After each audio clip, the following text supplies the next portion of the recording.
awalnya. Jadi kanan kita naikin dulu. Lalu kanan naik dulu, kanan naik. Kepada bapaknya, Bapak, bagilah harta menjadi 2 dan berikanlah bagian warisanku. Nah, lalu bapaknya membagi warisannya menjadi 2 hartanya. Lalu si sulung mengambil semua bagiannya dan membawa hartanya itu pergi.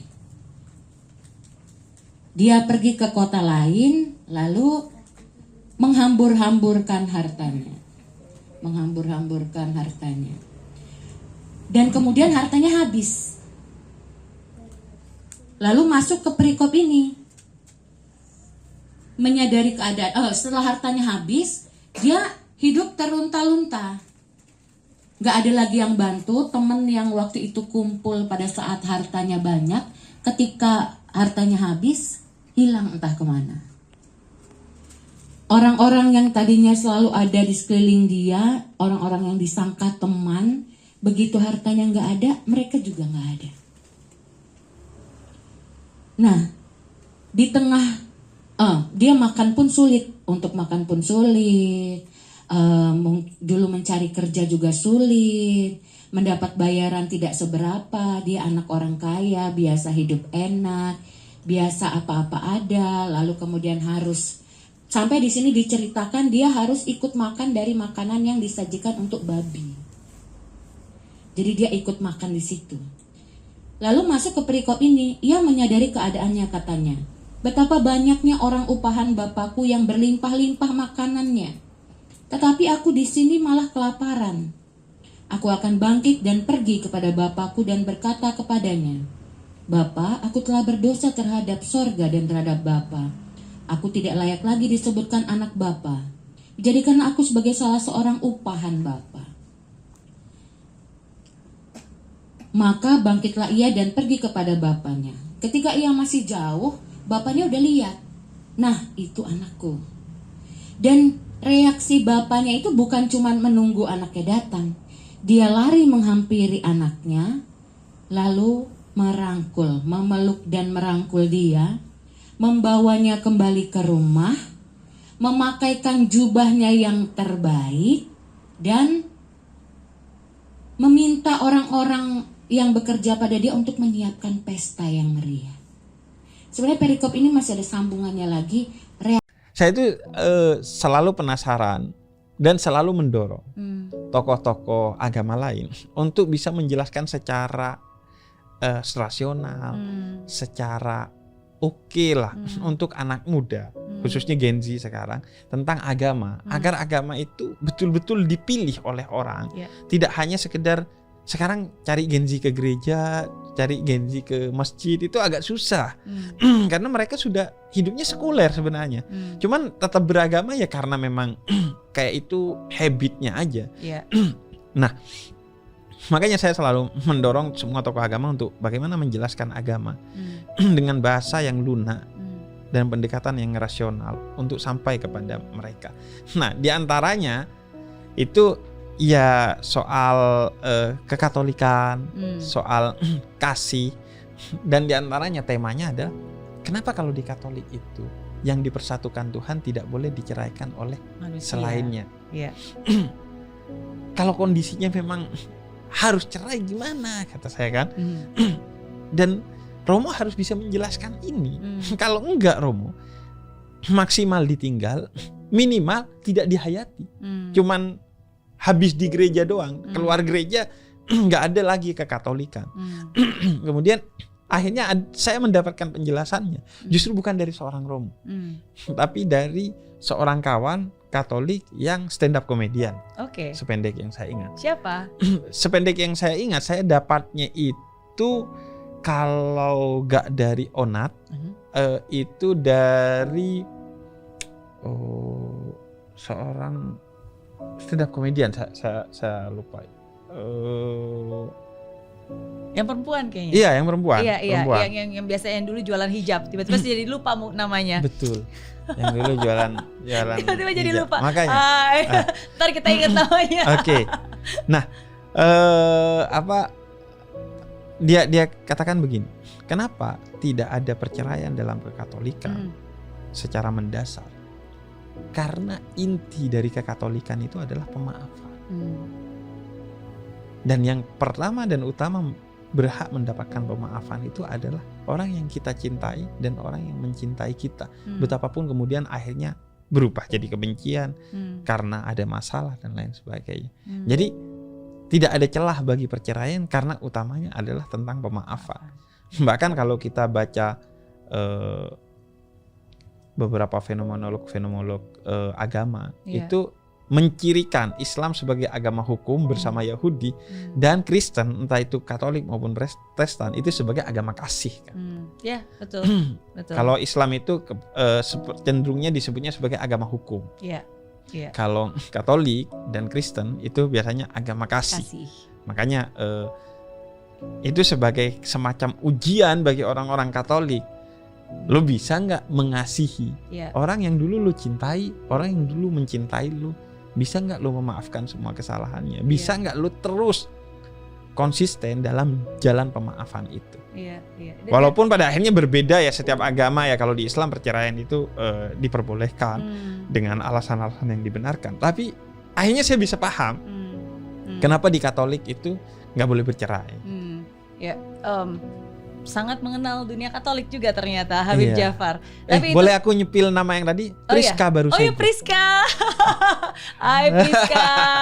Ya baru aja ketemu sama Priska beberapa bulan yang lalu di satu panel juga, di satu forum waktu itu di gereja di Tupang. Iya. Di Jakarta lagi, Jawa Timur. Dia seorang Katolik yang Priska. Saya menyebutnya taat. Tapi walaupun dia tidak mau ya disebut begitu, itu karena bebannya. Tapi seorang yang sangat mengetahui kekatolikan, kemudian orang yang sangat bersetia kepada kekatolikannya, orang yang sangat taat dengan kekatolikannya. Bahkan dia punya konten di media sosialnya dan menjadi special show tentang itu kekatolikan gitu. Iya, dan itu setuju karena kalau misalnya satu hal yang selalu saya pegang teguh adalah ketika dunia ini mungkin bisa menghancurkan kita, menghancurkan banyak hal dalam hidup kita, tapi 3 hal yang selalu harus saya pegang teguh adalah iman, harapan, dan kasih. Dan antara 3 ini yang terpenting adalah kasih. Ya, karena kasih itulah sumber dari segalanya gitu, itu yang selalu apapun agamanya. Kita itu tidak mempermasalahkan. Dalam Islam lakum dinukum waliyadin. Bagimu agamamu dan bagiku agamaku, dan kita, kamu dan aku adalah saudara.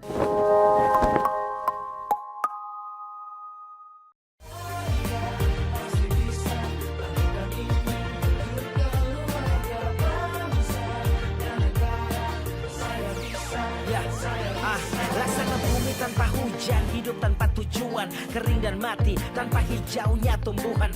Demikian kalau mimpi tak kunjung terjadi. Lebih sabar, lebih rendah hati, menahan godaan, menahan amarah. Kan kalau orang lapar itu kadang-kadang dikit aja marah, dikit aja rasanya pingin kesel gitu. Dulu saya pernah ikut diet Deddy Corbuzier itu loh, yang makan 1 hari 1 jam itu yang 23 jamnya itu itu senggol bacok itu, kayak dikit aja bisa marah, terus nanti kalau udah mau makan tuh kayak semuanya tuh pingin dimakan sebenarnya.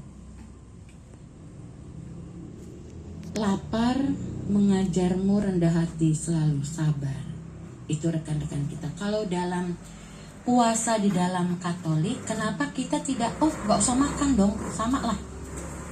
Kalau perlu kita dari matahari, mereka dari matahari terbenam sampai matahari terbit sampai matahari terbenam. Kita kalau perlu 24 jam. Dah nggak usah makan. Gimana kalau kita juga mencoba yang seperti itu? Konsepnya berbeda di gereja Katolik. Bukan melaparkan diri, tapi mengurangi apa yang dikonsumsi, terutama apa yang kita sukai.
Let me tell the story that no one else can hear.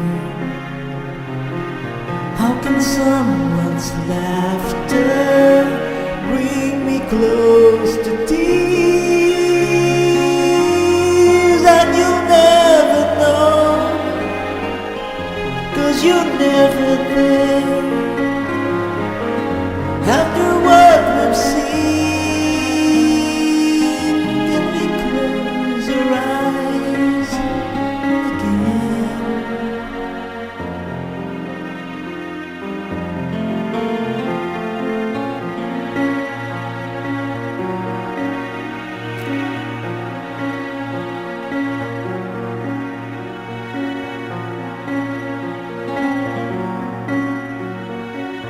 Let me tell this story, you won't think it's true. I have not forgotten, so I'm sharing it with you. For all the things we know, what have we learned? Though I close my eyes, the images remain.